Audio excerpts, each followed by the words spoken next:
Welcome to Money in the Air, the music podcast about neighboring rights, the royalties you earn from the public performance of your recordings and the business of music in general. Brought to you by IAFAR, the International Association for Artists and Rights Holders. I'm Andrew, a royalty consultant helping artists to collect on their value. Hi, I'm Gina and Deacon. I work for Absolute Rights Management and I work with record labels and artists to ensure we claim the royalty income due to them. I'm Stacey Haber and I'm from Inside Baseball Music Publishing. Hi, I'm Tania Oliveira. I work for Transparence Entertainment Group. I focus on World ex-USA neighbouring rights on the performer side and rights holder side. Hi, I'm Naomi. I'm the head of neighbouring rights at Sony Music Publishing, and I'm one of the co-founders of IAFAR UK and IAFAR Education US.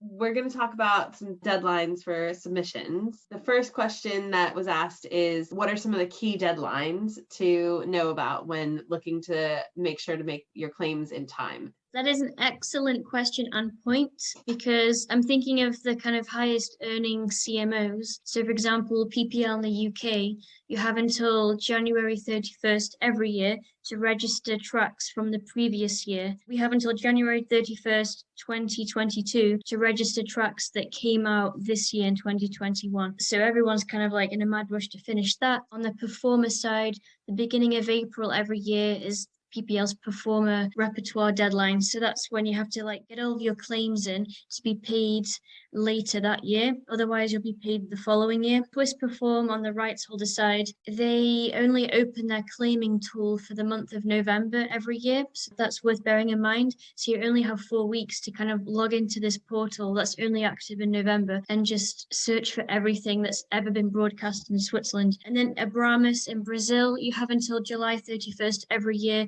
to submit a completed playlist. So this is kind of like a set list on the publishing side, in the sense that they send all of their reps and members a huge spreadsheet of the past 5 years, I believe, of everything that's been broadcast. And you've basically got to scroll through all of them and figure out, where's my repertoire? What do I own or what have I performed on? And that's very time consuming, but really, really worthwhile. When we go back to the Swiss portion, I think that's really interesting. So they only open it up for the month of November every single year for the opportunity to claim. Is there any rationale behind not having it open, available all throughout the year? The only society that I'm aware of that does this practice. Yeah, it was news to me in October this year because I haven't dealt with Swiss Perform directly on the rights holder side before, apart from this year. And I was querying okay, how do I send you rights holder repertoires? And they're like, you don't. We have this portal that opens for 4 weeks usually every November. So yeah, it's not a big window of time. So you just have to kind of prioritize. So if you're a rep or if you're a performer that doesn't have a rep and you know that you're a direct member of Swiss Perform on a rights holder side, yeah, it's worth bearing in mind. And then in Japan, to join on the performer side, you have to submit your sign up kind of processes and paperwork by the end of July each year. If you kind of submitted your ID and signed paperwork in September, apologies, we can't process this until the following year.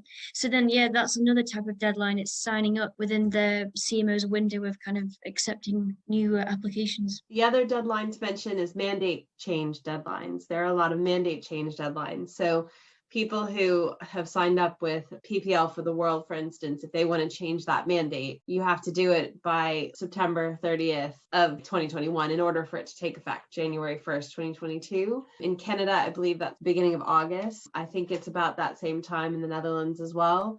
So quite a few societies, the deadline is sort of July, August, September in order for it to take effect in January. Otherwise, your mandate will carry over for another year. You won't be able to change it. And with Sound Exchange, they backdate it for 3 years. So this applies to claiming your songs and then also submitting any LODs as well. You don't have forever to claim your repertoire. You have a fixed amount of time. Yeah, Canada goes back the longest. Canada goes back about 12 years in terms of repertoire for backdating. But yeah, I think Sound Exchange is the shortest with the 3-year window. They also pay out monthly. So that is a plus from them as well. It is. I like ACTRA for that reason. And there's multiple deadlines throughout the year because, yeah, they pay out so frequently. The same with IFPI, which is the rights holder Swedish CMO.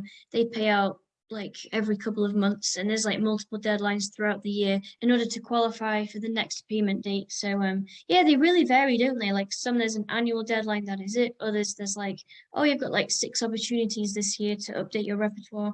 What if you're using an international mandate? How do they know to do all of these things on your behalf? With the Swiss case, does Sound Exchange know, or does PPL know that there's a very specific amount of time that you need to go in and claim the repertoire for that given year? Well, I mean, the CMOs have relationships with each other.